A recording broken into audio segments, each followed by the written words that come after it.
Salve pessoal, se você está chegando na fase de acabamento, surge então aquela dúvida, né? Vale a pena aplicar gesso nas paredes? Esse vídeo aqui é justamente para tratar desse assunto e para te ajudar a decidir sobre isso. Mas antes de entrar no tema, se você ainda não é inscrito, aproveita e dá essa ajuda aqui para nós. Se inscreve e ativa as notificações. Toda semana tem vídeo novo aqui no canal e a sua inscrição ajuda muito a gente a continuar colocando conteúdo semanalmente aqui para você no YouTube. Nesse vídeo aqui eu vou te falar sobre a aplicação de gesso liso na parede, mas em breve a gente vai ter um outro vídeo também fazendo um comparativo entre o gesso e o reboco na parede.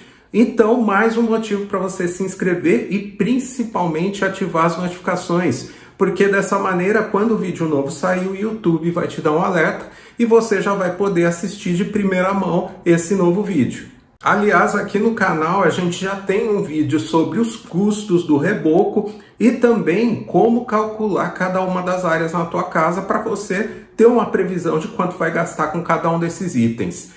Mas por final desse vídeo aqui eu vou deixar as telas finais e também os cards para que você possa assistir esses vídeos posteriormente. Então, terminando de assistir esse daqui, você já pula para esses vídeos e já assiste também para ficar bem inteirado sobre esses assuntos. Bom, o gesso de acabamento na parede é um item que cada vez mais tem gente optando por utilizar esse material.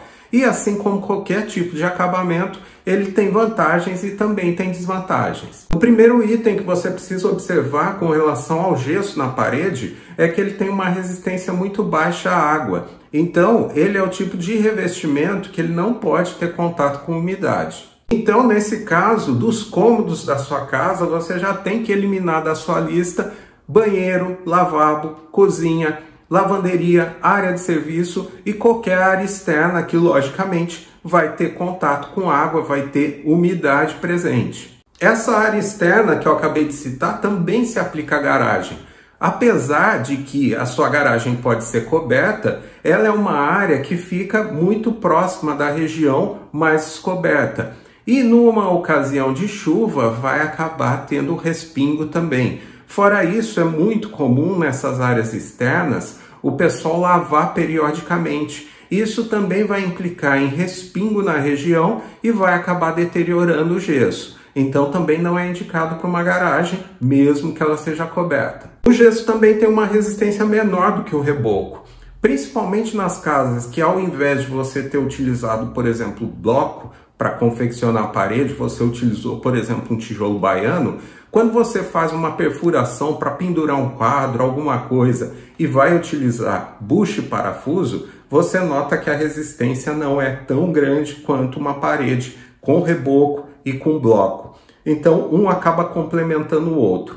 Apesar dessa resistência um pouco menor, isso não vem a ser um problema. Outra coisa que pode ser encarada como uma desvantagem do gesso é o aparecimento de fissura depois de algum tempo. Mas fissura mesmo, não rachadura. A fissura seria como uma rachadura, mas é uma rachadura bem fina, né?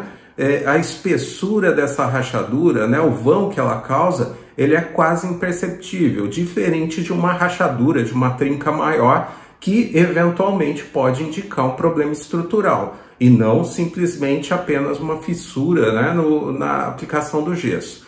Então, no caso da aplicação do gesso, é muito comum aparecer alguma fissura nesse revestimento. No caso de fissura, todo o material contrai e dilata. E o gesso também passa por isso, só que ele tem a característica de apresentar mais fissura do que o reboco. Quando as pessoas estão construindo para vender, acabam optando justamente por não aplicar o gesso, porque com o aparecimento dessas fissuras, quem compra a casa às vezes fica assustado com isso e acha que eventualmente pode ser um problema estrutural. Então, quem constrói para vender opta por aplicar o reboco para não ter esse tipo de transtorno. Mas falando assim até assusta um pouco, mas você não precisa também se preocupar imaginando que vai aparecer muita fissura na aplicação do gesso, né? no revestimento que foi feito.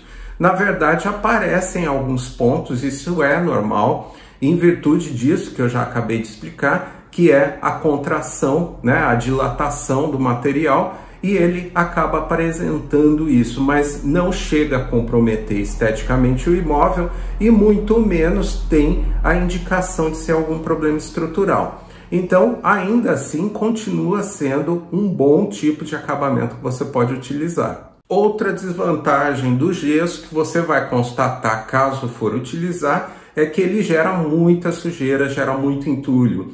Então, durante a aplicação, você vai ter muito entulho. Conforme o pessoal aplica o gesso na parede, cai muito no chão depois para fazer a limpeza e depois jogar tudo isso em um determinado canto lá para depois ser descartado, você vai ver que ele gera realmente muita sujeira, muito entulho. Agora então vamos falar das vantagens que o gesso apresenta. Primeiro, o gesso pode ser aplicado na maioria dos materiais diretamente, diferente do reboco que em geral exige uma preparação com chapisco, embolso e depois finalmente o reboco. Ele tem, o gesso ele tem uma aderência muito boa na maioria dos materiais. A aplicação também é muito rápida, principalmente se comparada ao reboco, que como eu acabei de falar, tem várias etapas. A cura dele também é muito rápida. Em geral, quando você chega na obra de manhã, olha como que está e depois retorna no final do dia, você se impressiona com a quantidade de serviço que foi feito quando você faz a opção pelo gesso. O gesso também tem menor peso se comparado com a maioria dos possíveis revestimentos, dos possíveis acabamentos. Isso, inclusive, se comparado também, novamente, ao reboco. Então, o gesso acaba sendo uma boa alternativa para reduzir consideravelmente o peso da estrutura da obra. Falando então nos custos, o gesso apresenta novamente mais uma vantagem, porque, por exemplo, em relação ao reboco, ele sai bem mais em conta, inclusive pensando no material e na mão de obra que vai ser empregado. Já na fase seguinte, tanto o gesso quanto o reboco necessitam da aplicação do selador. Entretanto, a parede feita com reboco ainda vai necessitar de pelo menos algumas demãos de massa corrida para ficar totalmente lisa.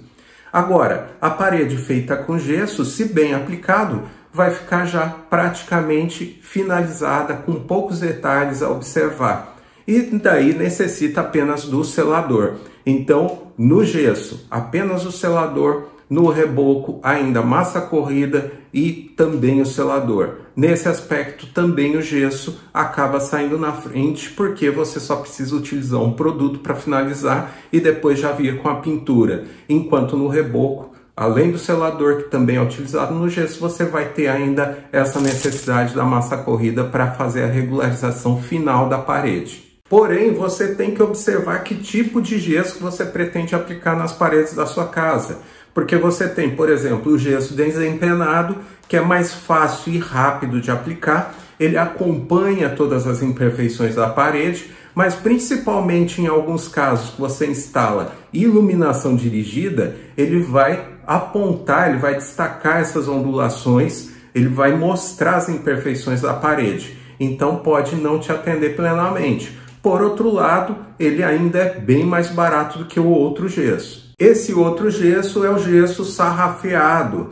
Ele aplica uma quantidade, uma espessura maior de gesso na parede e dessa maneira ele corrige todas as imperfeições, todas as ondulações. A parede fica perfeita. Entretanto, ele é um pouco mais caro, mas por outro lado, deixa a parede realmente muito boa. Mesmo que você faça a instalação de iluminação dirigida para essas paredes, você não vai ter problema de evidenciar qualquer tipo de irregularidade, defeito, qualquer coisa dessa natureza, porque elas realmente somem com a aplicação desse gesso sarrafeado. Assim, então, o ideal é você fazer um orçamento com todos os itens, com todas as possibilidades. Então, você faz o orçamento do gesso sarrafeado, do gesso desempenado e também chama o seu pedreiro para que ele te dê um orçamento de quanto sairia o reboco para a metragem total que você vai precisar. Você só tem que observar quando for analisar esses orçamentos que, em geral,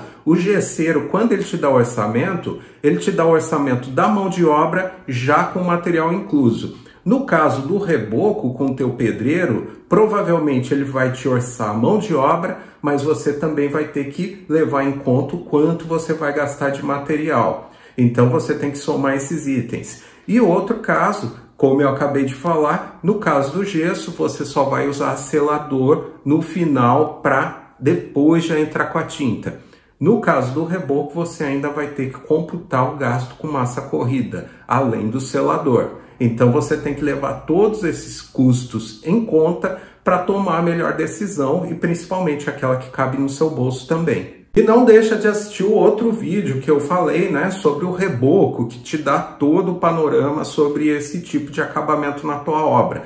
Além desse vídeo, tem também aquele outro que eu citei, que te ensina a calcular qualquer área da tua casa, seja teto, parede, para assentamento de piso, aplicação de reboco, gesso, seja lá o que você precisar. Dessa maneira você pode calcular por tua conta ou até mesmo para depois conferir o que calcularam para você. Então você fica sabendo exatamente quais as metragens que você precisa, né, orçar na tua casa, e daí pode utilizar isso no comparativo com os orçamentos que você receber. Esses vídeos que eu acabei de comentar, eu estou deixando aqui na descrição para você assistir depois, mas também tem as telas aqui no final desse vídeo e também tem os cards. Então não deixa de assistir, isso daí vai te ajudar bastante a providenciar todos esses orçamentos, entender quais as vantagens e desvantagens de cada um desses itens e principalmente para te ajudar no final a economizar fazendo a melhor opção, tanto para sua obra quanto também para o seu bolso. Então agora, se você ainda não é inscrito no nosso canal, não deixa de se inscrever aqui, dá essa força pra gente, ativa também as notificações, porque isso nos ajuda a publicar semanalmente conteúdo novo aqui para você. Dá essa força para nós. E caso você queira ver outro tipo de tema sendo discutido aqui no canal, manda uma mensagem para nós, coloca aqui nos comentários, que vai ser um prazer a gente desenvolver esse novo tema e colocar ele aqui para você no canal em breve. Eu te agradeço então por prestigiar nosso canal, assistir esse nosso novo vídeo e aguardo você aqui no próximo.